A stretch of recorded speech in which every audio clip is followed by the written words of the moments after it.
और time freedom दोनों चाहिए। क्या चाहिए? पैसा भरपूर हो और समय भी हो। अभी यहाँ देखिए 6 डिजिट और 7 डिजिट की इनकम की बात हो रही है, राइट। 6 डिजिट का मतलब क्या होता है? कम से कम 1 लाख रुपए महीने की इनकम। और 7 डिजिट का मतलब 1 करोड़ हो गई, 1 करोड़ हो साल में 1 गई। करोड़ हो गई और क्या कहते हैं 6 में 10 लाख हो गई। 6 में 1 लाख और 7 में 10 लाख। 10 लाख। 10 लाख, चलो 10 लाख भी बहुत होता है। 8 में 1 करोड़। 8 में 1 करोड़ 1 करोड़ की बात करते हैं हम। जी जी। 8 डिजिट, क्योंकि 51.5 लाख रुपए तो आ ही रहा है ना। हाईएस्ट अगर इनकम की बात करें आरसीएम में तो कितना आ रहा है? 51.5 लाख रुपए महीने तो ले रहे हैं ऑलरेडी। तो अब 8 डिजिट की बात करें ना, 1 करोड़, तो 1 लाख से 1 करोड़ रुपए महीने के बीच की इनकम अगर आपको लेना चाहते हैं तो ये फाइनेंशियल फ्रीडम हो गया। और साथ में अगर आपको टाइम भी मिले तो कैसा रहेगा? एंजॉय कर सकते हैं, राइट।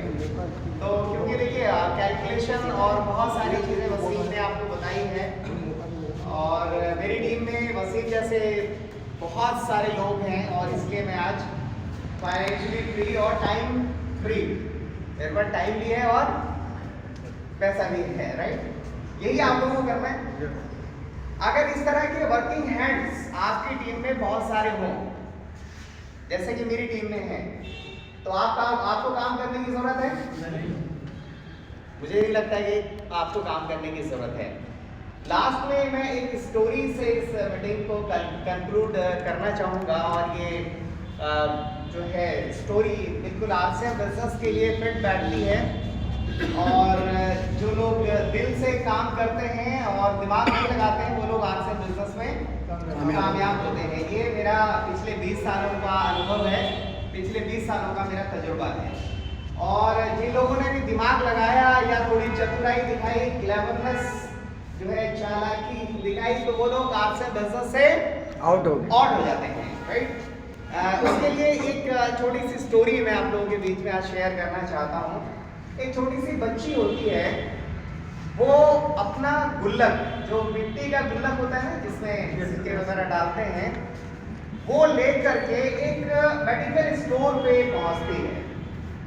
मेडिकल स्टोर पे बहुत ज़्यादा भीड़ हो रही होती है, बहुत सारे लोग वहाँ खड़े होते हैं, और वो बच्ची जो है बड़ी मासूम सी बच्ची होती है, छोटी सी बच्ची होती है, और वो जो शॉपकीपर होता है, जो मेडिकल स्टोर का मालिक होता है, उसको वो अपनी तरफ अट्रैक्ट करने की कोशिश कर रही होती है, उसको बताने की कोशिश कर रही होती है, क्योंकि छोटी होती है, वो दिख भी नहीं रही होती है। तो किसी तरह से कोशिश करके वो काउंटर के पास चली जाती है, और वो अपना गुल्लक जो है वो उसके काउंटर पर रख देती है।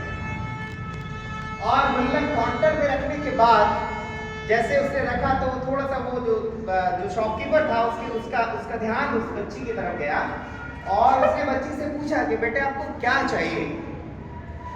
तो वो बच्ची बड़ी मासूमियत से कहती है कि मुझे चमत्कार चाहिए।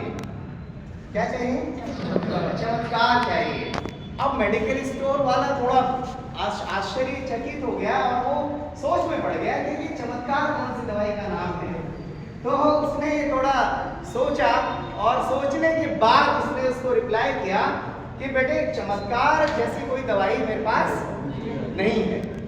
तो उस बच्ची को ऐसा लगा कि शायद ये ऐसा लग रहा है कि मैं छोटी हूँ और मेरे पास इतने पैसे नहीं होंगे, इस वजह से ये कह रहे हैं कि मेरे पास नहीं है, मुझे टाल मटोल करना चाहते हैं, शायद ऐसा कुछ इंटेंशन उस बच्ची को लगा। तो उसने कहा कि नहीं, मेरे पास ये गुल्लक है और मेरे पास पैसे हैं, मैं चमत्कार के मैं पैसे दूंगी। तो वहाँ पे और भी कई सारे लोग खड़े हुए थे। तो इस मासूमियत भरी जो आवाज़ थी उसको सुनकर एक व्यक्ति वहाँ पर खड़े थे, उसने उस बच्ची को अलग ले गए और उन्होंने पूछा कि बेटा आखिर बात क्या है, आप चमत्कार क्या आप लेना चाहते हो, चमत्कार क्या चाहिए आपको, कैसे क्या लेने के लिए आए हो। तो उस बच्ची ने बताया कि मेरा एक भाई है, उसके सिर में दर्द हुआ, उसको एडमिट कर लिया गया, हॉस्पिटल में है वो और उसका इलाज चल रहा है। मैं कहती हूँ कि मेरा भाई कब आएगा, तो मम्मी पापा कहते हैं कल आ जाएगा कल आ जाएगा, इस तरह से जो है मुझे रोज़ रोज़ वो दिलासा दे रहे हैं और वो मेरा भाई घर नहीं आ रहा है। और मैंने अपने मम्मी पापा को बात करते हुए सुना तो मेरे पापा मम्मी से कह रहे थे कि मेरे पास जितने डॉक्टर पैसे मांग रहे हैं सर्जरी के या दवाइयों के या जो एक्सपेंसेस हैं हॉस्पिटल के, वो मेरे पास नहीं है। अब तो कोई चमत्कार ही मेरे बेटे को बचा सकता है या मेरे भाई को बचा सकता है। ये मेरे पापा मेरी मम्मी से कह रहे थे, तो मैंने सोचा कि मेरे पापा के पास तो पैसे शायद नहीं हैं, लेकिन मेरे पास तो गुल्लक है और मेरे पास पैसे हैं, तो मैं इस पैसों से चमत्कार खरीद के ले आऊंगी ताकि मेरा भाई ठीक हो जाए। ये उसकी मासूमियत सुनकर वो जो व्यक्ति था उसने कहा कि अच्छा बेटा कितने पैसे हैं तुम्हारे पास, तो उसने फौरन वो गुल्लक को नीचे पटका और वो गुल्लक टूट गया और उसको पूरे पैसे को वो गिनती है और टोटल उसमें 19 रुपए निकल कर आता। अब जैसे ही वो देखता है वो व्यक्ति, और वो कोई आम आदमी नहीं होता है, वो एक बहुत बड़ा सर्जन होता है, न्यूरो स्पेशलिस्ट होता है, न्यूरोलॉजिस्ट होता है, जो व्यक्ति उससे पूछ रहा होता है। तो उसने कहा कि मेरे पास पूरे 9 रुपए, तो उसने कहा कि बस इतने का ही चमत्कार आता है। कितने का आता है? 9 रुपए का ही चमत्कार आता है, तुम्हारे पास पूरे पैसे हैं और तुम मुझे अपने पिताजी से मिलवाओ। और वो लड़की जो है वो उसके फादर के पास लेकर उस डॉक्टर को जाती है और वो डॉक्टर, वो सर्जन जो है उसका ऑपरेशन करता है और उसका भाई ठीक हो जाता है और वो घर आ जाता है। एक दिन सभी खाने पे बैठे हुए थे तो बात चल रही थी, उसकी मम्मी जो है वो अपने उसके पापा से पूछ रही थी, मतलब पत्नी अपने पति से पूछ रही थी कि ये चमत्कार कैसे हुआ आखिर। तो वो उसका पति उसको जवाब दे रहा होता है, ये चमत्कार मैंने नहीं इस बेटी ने किया है।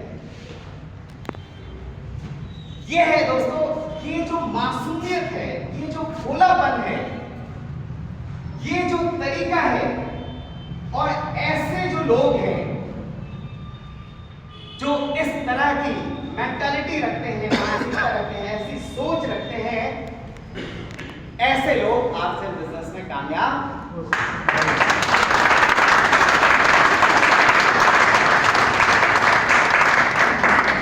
यहां पर मैंने ये देखा है कि जिन लोगों ने भी अपना दिमाग लगाया, जिन लोगों ने भी बहुत ज्यादा चतुराई दिखाई और बहुत ज्यादा इसमें अपना अकल फिट करने की कोशिश की, वो लोग आज से बिजनेस में कामयाब नहीं होते हैं।